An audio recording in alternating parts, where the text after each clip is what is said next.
Every one of you here today is because you're supposed to be here. I'm here because I'm supposed to be here, and so are you. And together, we can have an experience that will help us grow, understand ourselves, understand our neighbors, understand the universe, because what we're dealing with is universal wisdom. Essence has said to me a million times, that's the thing about universal wisdom. It's universal.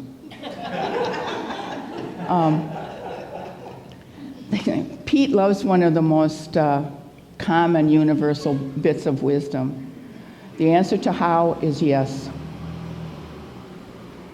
Think about it. We get hung up on the how. All you gotta do is say yes. I said yes to channeling, and you know. So I know that what I'm doing is reaching out to the people who need to hear it and want to hear it. And now I'm virtually almost, probably, possibly retired. But I find that I have more space in my life now for this work. And so I don't know what's next for me, but I know that speaking to you today is what I'm meant to do here. So before I start to channel, how many of you have had a channeled reading? Yeah. I want to tell you a little bit about my channeling. It's not event-oriented. Essence always says, I'm not event-oriented, because time doesn't really exist. It's not about telling you what you're doing wrong.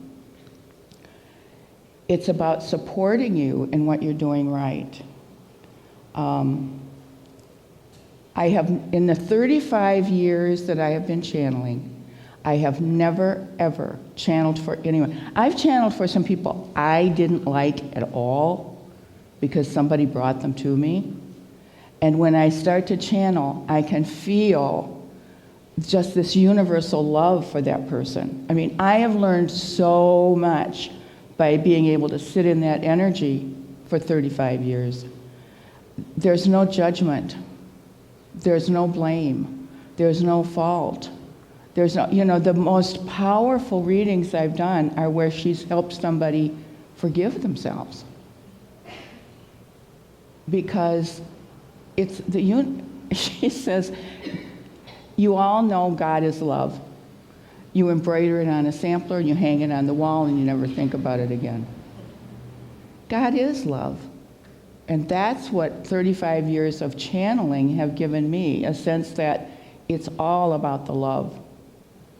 It's all about caring and being open and not being afraid. And she also says, you all know the rule, love your neighbor as yourself.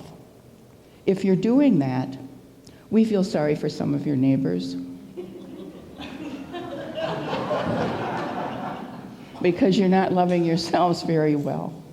And it's true. So I would like to say that I'm a conscious channel. I'm not a medium. I'm not a medium. I'm not a trance channel. I say I'm not a medium, and people ask me all the time if I can contact people who've died. No, but they sometimes come in a reading that we're doing for somebody. But that's not what my focus is. I remember everything I've said for about 5 minutes, and then it's gone. And that's conscious. I consciously let go of it because it's not mine. I do about 75% of my readings on the phone, and those are all recorded, and everybody gets a MP3 so they can listen to it again and again and again. And one of the bits of feedback I get is that they like that because there's there's an energy that's created during the reading of just total acceptance and love and non-judgment. And when they listen to the tape, that is repeated. They can feel that again. So I feel really good about that. I've never said no to anyone to do a reading. I have some people that in my early days in the learning process of learning, I do not suffer fools easily. I finally got to the place where I didn't have room in my schedule for them because I didn't like being used, for entertainment. If you've got a serious question, ask it. If you're going to ask about the lottery, forget it. So, any questions before we start? Good. You're all experts. I start with a grounding prayer, which I'll say out loud. And Essence begins every reading with the word yes. And that, she said, is an affirmation and an invitation to you that this is going to be a positive experience and that she's here to serve you. I don't know how many questions we can get in. I don't know, if she'll go off on a tangent. I don't have any control over that. I often tell people you don't get what you thought you were going to get, but you do get what you need. So, without further ado,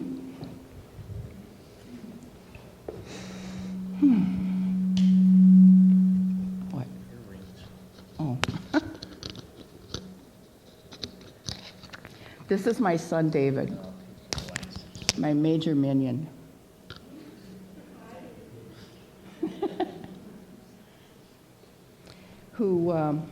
Whose job is basically to look at me every once in a while when I'm depressed and I'm down and I'm discouraged, to look at me and say, "Mother, don't you ever listen to what you tell other people?"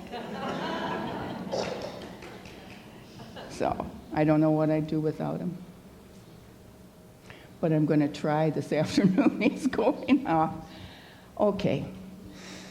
I am the light. The light is surrounding me. The light is transforming me. The light is protecting me. Divine love is flowing around and through me, solving and dissolving all situations for the good of all. A higher power is in charge of my life, and only good can come through me. My mind is open, my heart is receptive, and miracles are happening right now. I consciously choose to raise my vibration to a place of truth and light.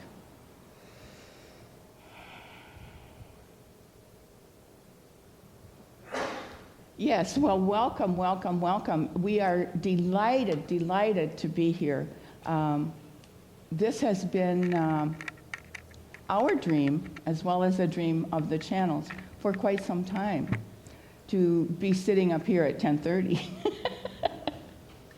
Because we have things to tell you, we have things to share. And this is a time when there are a lot of questions and a lot of different answers. Not many of them worth anything. Everyone has a different answer, everyone has a different opinion, everyone has a different perspective. And that's all right. That's perfectly all right. The channel's father used to say to her, and she quotes him all the time, "Beware the man who has the truth." Everybody has a truth. But when a man tells you he has the truth, run as fast as you can in the other direction. And so we are one perspective, we are one focus, and we speak through the lens of love. We are not looking for what you're doing wrong. We are not looking for what you did wrong in the past. we are looking forward to help you find the way through all these different perspectives to stand in your own truth. Because when you stand in your truth, in the olden days we used to say, write this down. When you stand in your truth, the whole universe moves to support you. Your truth will always bring the universal help. And when you are more aligned in truth, the whole universe is more aligned in truth. So your only obligation to the one, to the whole, is to stand in your truth, like a jigsaw puzzle. If you aren't in the place you are meant to be, it will never be complete, it will never be whole, it will never be true. It is so difficult for those of you to search for what is my truth, what is my truth. It's so much easier to listen to someone else. Oh, here's what you've got to do, here's what you've got to believe. Here's where you check it out. If someone speaks their truth to you and it does not resonate in your heart, you don't deny their truth. You don't say they're wrong. You say, thank you very much, you may be right. And you walk away because you are looking for what resonates in you as truth. You know what it feels like. It's a little bit like love at first sight, you know? It feels so right. Don't abandon yourselves. Find your truth and stand in it. And you become a beacon to others because your light is shining. How do you change the world? You love it. You stand in your truth, you shine your light, and you allow it to be changed. And it's about time, you know. You're all ready. You're all ready and waiting for the world to change. And it's changing, not necessarily in the way you wanted it to, but we're here to tell you today that the world is changing in the way it needs to change in order to become that place that you want it to be. We have said many times, it's as though a spring has been plugged up and all the junk that you've stuffed down in it, tin cans, garbage, old bed springs, is down in the bottom of this beautiful pond. And finally, enough people are craving cleanness and goodness and wonderful, beautiful water, it's all backed up and bushed up, and it all floats to the surface. And you all look and say, oh my God, the spring is polluted. No, honey, the spring was polluted for, all those years you were stuffing stuff into it. That's what your world is like right now. And it's all coming to the surface so that you can fix it, so that you can change it, so that you can say, that doesn't work for me. That rusty bed spring in there has got to go. This is an opportunity. You're not being punished. You're being honored. You're being given the opportunity to clean up the mess.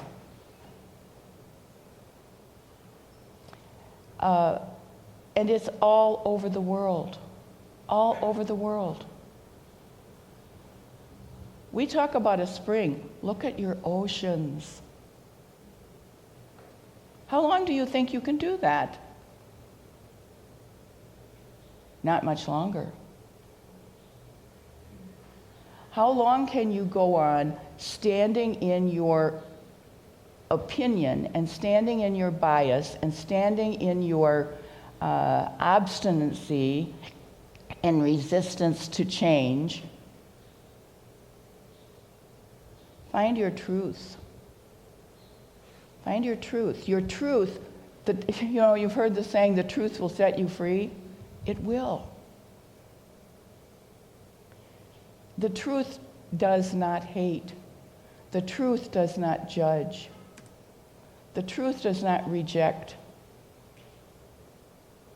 You open yourself up to loving every other human on this planet. Why? Because you all came here with the same purpose. We have said, if you find someone you cannot relate to, you cannot love, you cannot understand, remind yourself of this. You all came here with the same purpose. You all came here to be a physical manifestation of love. When you came here, it was to be love in a physical form. How you do that is where your free will comes in. You can do that. If you find some place that doesn't look like love lives there, be love in that place. Choose love every single time, and you change the world. So, enough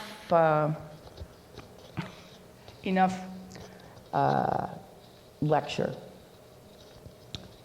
We will answer some questions for you.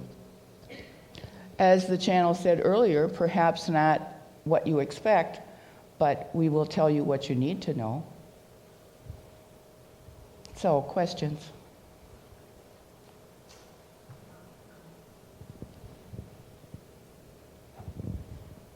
I have a question about, self-forgiveness, about how to forgive myself for the difficulties that I've experienced, health-wise or financial-wise or career-wise or relationship-wise.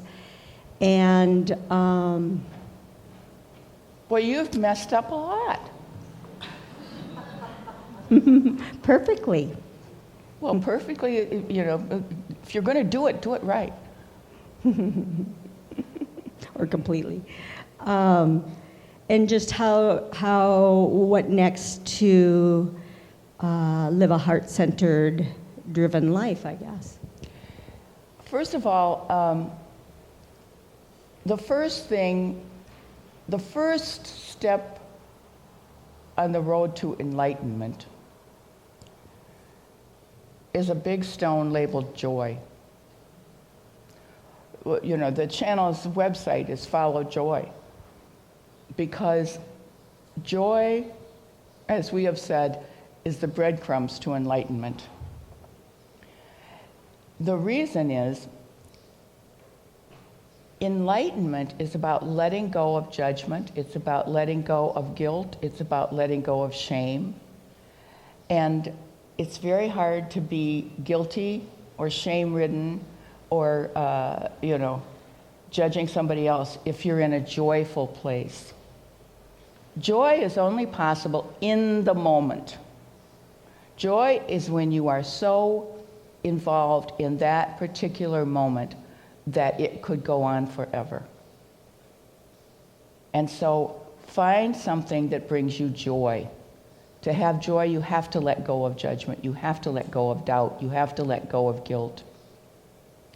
The other thing is, no matter what you have done, no matter what, all the list that you gave us, believe it, others are worse.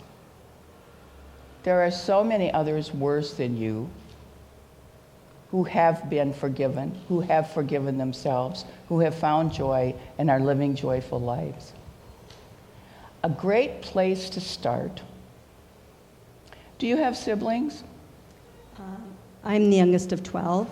Pardon? I'm the youngest of 12 siblings. Oh, wonderful. Think of your favorite sibling. Out of 12, you got to find one. Okay.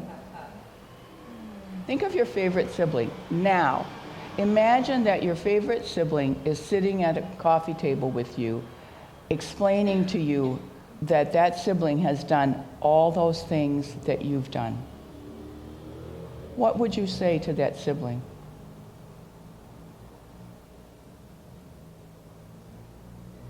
Well, I guess you've learned a lot. Would you say, oh my God, how terrible you are, I can't have anything to do with you ever again? No. No, you would not judge. If you would forgive your sibling, why can't you forgive yourself?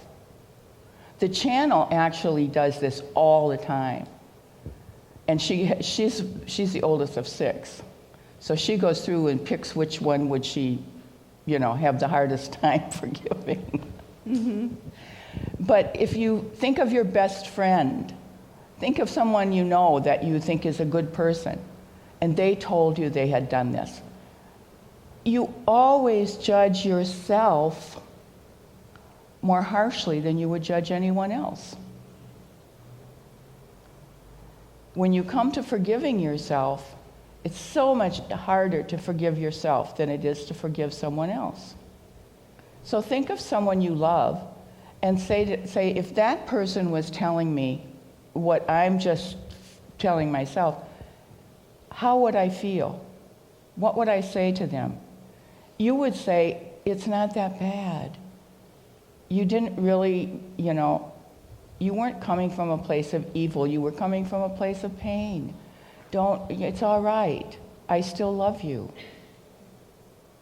Do you see what we're saying? Yes, thank you. It works. It really does work. Thank you. If you hang on to that, it's like a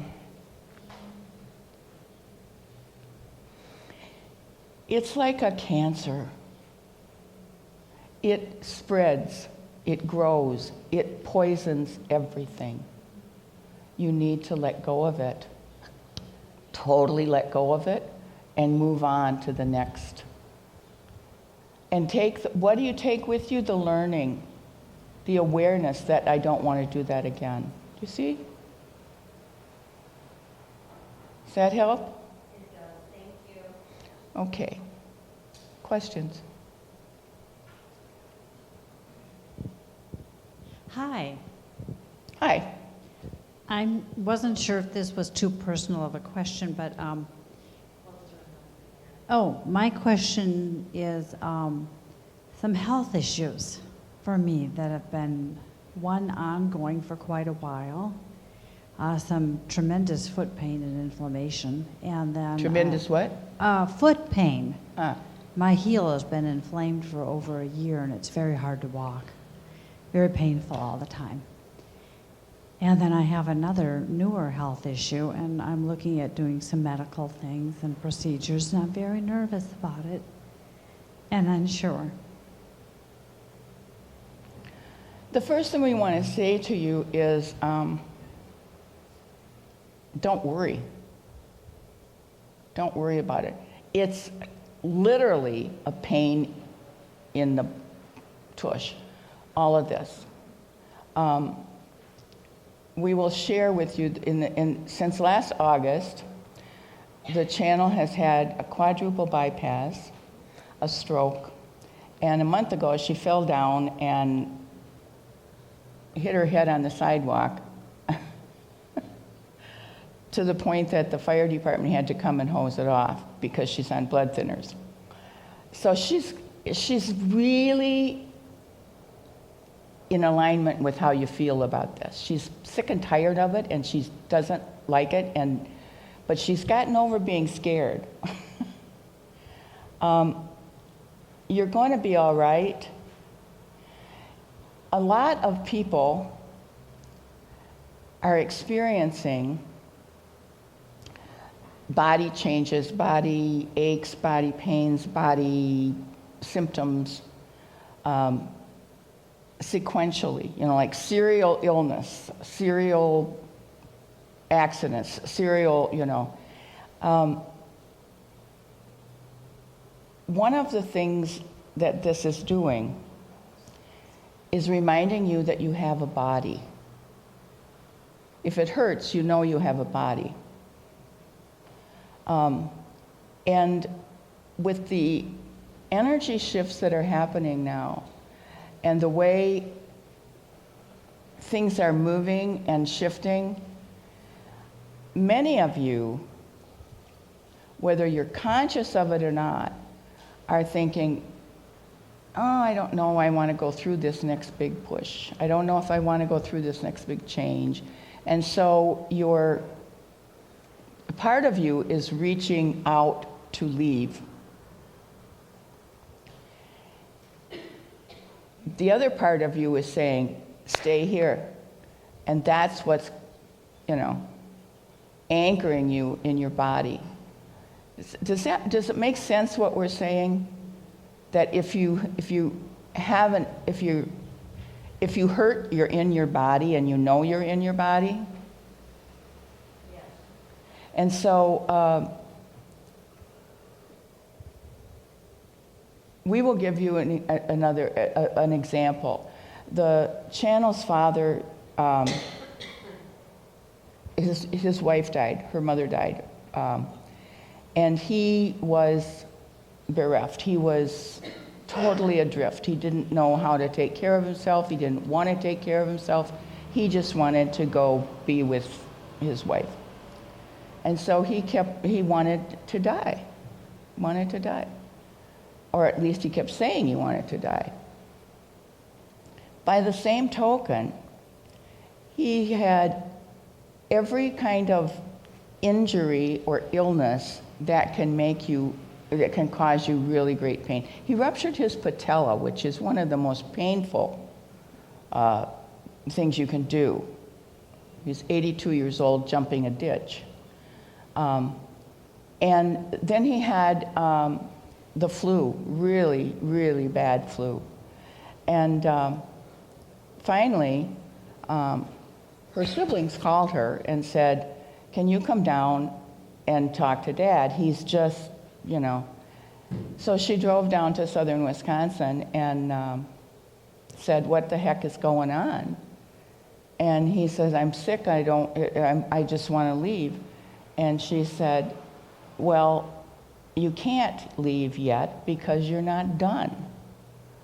So stay in your body and stop fighting. Stop trying to leave. And he did. He didn't like it, but years later, when he was dying, he said to her, I'll never forgive you for not letting me die 10 years ago. She's like, tough. So it's, when you're in pain, you're in your body and you know it. She's spent since last August being in some pretty crappy pain. And she's ready to quit. But for you, it's painful and it's scary because you don't know what it's about. That's the whole thing. Don't worry about it. It's going to be all right. That's what we could tell you right from the beginning without all this other thing. Okay? Thank you. Yes.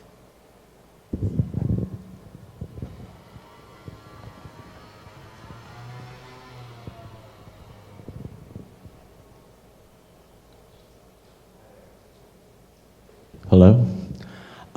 Sorry. I'm kind of at a crossroads about going back to California for school or remaining here or going elsewhere, and I'm just not sure of which path to take at this point. Which path? Yeah. Well, we'll tell you which one not to take. Don't take the should. The truth of the matter is, it's not going to matter because it's going to get you where you need to go. All of you have done your work to the point that whatever you do going forward, you're on the path. Just try and get off. You can't. It's true. Those of you who are sitting here today are on a path, and it will get you where you want to go. Now you've got 3 forks in the road, and choose the one that brings you joy. Do not look for work, you'll find it. Look for the joy, because that will lead you where you want to go. If there's one that you really want to take, but oh, that's too selfish, or that's not a real path, or get on it right now. Okay? Thank you. But what we want you to know most of all, you can't make a mistake. You can't make a wrong move, because you're all moving in the direction of enlightenment. And, you know, again, quoting the channel's father, a wise man enjoys the scenery on the detours. Because it's just a detour. It's not a wrong path. Okay? Thank you. Yes. Hi. So I have pain myself. I go through chronic pain all over my body, but I've totally learned to be at peace with it. I kind of just laugh about it now. Like, it's nothing to me. I went through years of losing it because of the pain, and Years of what? years of having this pain and losing it, just breaking down and wanting to die and stuff like that. I've come at peace with it. What I've really been struggling with is my laziness. I really want to get up every day and do all the things I'm supposed to do. I feel like I have a really important mission on earth, and I have a lot of gifts to give. And something's holding me back, and I've been working on things like self-love and self-discipline, which has helped a little bit, but I'm still dealing with, I don't know if it's my depression or what, it just keeps me from getting out of bed in the morning and doing everything. Are you on medication now for depression? Yes, I am. Okay.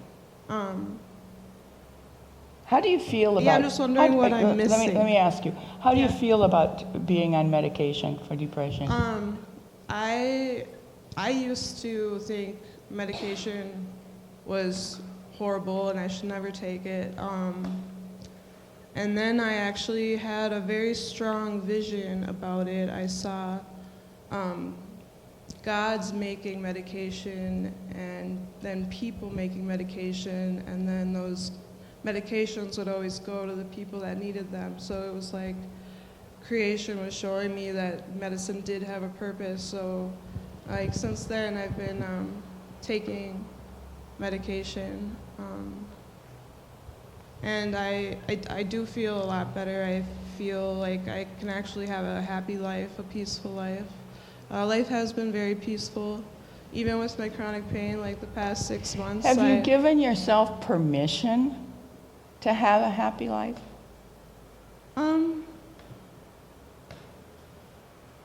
Maybe not. Probably not. You want it. Yes. I want this. Yes, I want to But you don't. give You my haven't. gifts. Yeah, See, sorry. you don't feel like you've earned it, or you don't feel like you deserve it, or you're not sure you can handle it.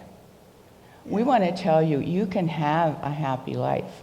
Mm-hmm. You can thrive, not just survive. Not just, this place that you're in of just hanging on to the edge, Yeah. that's no fun. It's tiring, it's exhausting. You need to give yourself permission to be all you can be. You say you can see yourself doing great things. We can see you doing great things too. But you have to give yourself permission. Don't be afraid of failing at anything. Pile up, make it a point to fail at 3 things so you get used to it. And then use those 3 things as steps to climb out of the hole you're in.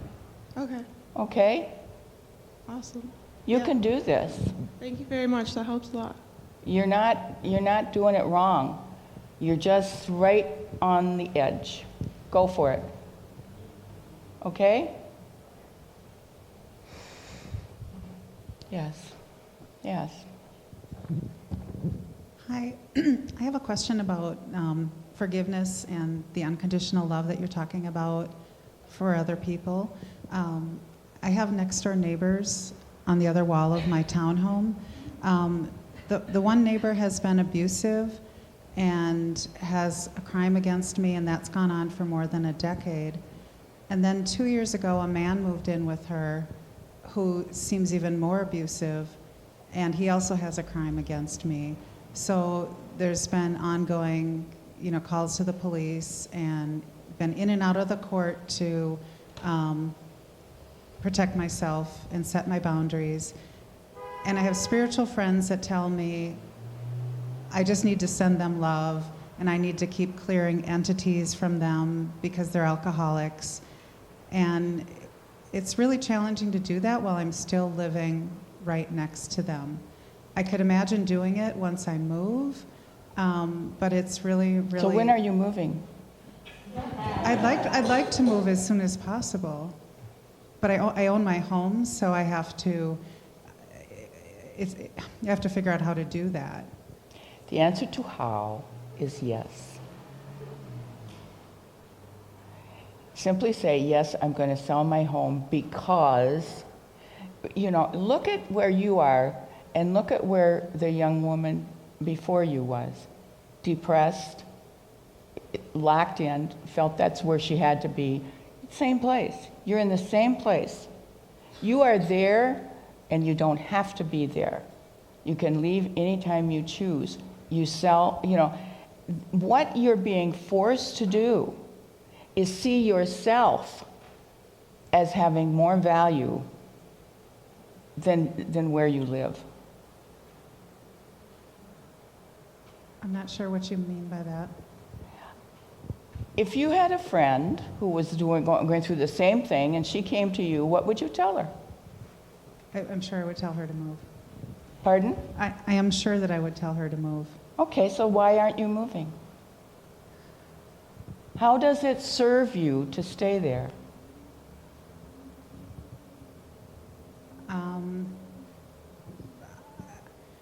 I guess the belief that I found such a good value. I live on a lake. Other houses seem more expensive now, so I'm not actually sure how to do it. The answer to how is yes. Say, yes, I'm going to sell my property and find a place that I like even better. Okay. Stop thinking that there's no place else you can be happy, because you can't be happy there. Right. You're hanging on to what you have, and it's not enough, and you won't let go of it because for some reason you want to win. I do like to win. Yeah. Well, how does this sound like for winning? You sell your place, you make a lot of money on it, and you find some place on an even better lake in a better neighborhood with fabulous neighbors who bring you apple pie every week and invite you over for Sunday dinner. Is that a fair trade? Yes. Yeah. Picture that. Stop focusing on what you don't want and start looking at what you do want. Okay. Do you see? Yes. And remind yourself, you don't deserve this. It's been going on how long? Yeah, 12 years. That's enough. Think of it as a marriage and you're finally going to get a divorce. Okay? Yes. Thank you. Okay, we have time for one last question. Pardon? One last question. Okay. Hello, Essence. I've heard you mention today the word enlightenment, and I've not heard you say that before. Pardon? I can't hear you. I heard you say the word enlightenment, And I've not heard you say that before. And I wondered if you could talk about enlightenment now versus, you know, the old guru Eastern tradition and how difficult it was for someone to become enlightened. I'm excited to hear you mentioning it now. Could you say more, please? Enlightenment. In the grounding prayer the channel uses, she says, I consciously choose to raise my vibration to a place of truth and light. Light is love. Love is light. God is light. Enlightenment means light within. Enlightenment means carrying the light of God within you. And here's here's the part nobody realizes. You don't go out there to find it. It's resident within you. You have to give yourself permission to acknowledge that the light of God, or the one, or whatever name you choose to give it, it's love, it's love, it's love. And it is within you. Every one of you comes into this world as a physical manifestation of love. It doesn't go away. When you are in the most pain is when you are cutting yourself off from the awareness that there is love within you that wants to shine, which wants to be a light. There's an old Southern Baptist hymn, "This little light of mine, I'm going to let it shine." Channel and her sisters used to sing that at the Baptist Bible school where they went secretly. And the light is in each of you. It's love. So when we talk about enlightenment, it's about opening your heart so that that light shines. It's not about going out and finding enlightenment. It's about opening yourself up and acknowledging that it's inside. You carry it within you. You are never, ever separated from that love that you came into this world with. You shut it off, you turn it off, you deny it, and there's an empty space there that you can feel. When you are in a loving group, you can feel it expanding and opening up. That's true enlightenment. It's when you awaken to the awareness that you are walking around with that light within you, which is love, which is God. Yes. We will close.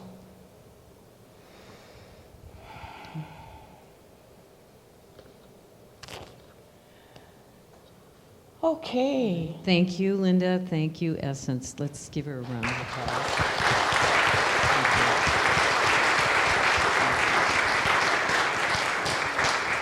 So, I cannot tell you how much I appreciate your energy, your love, your acceptance.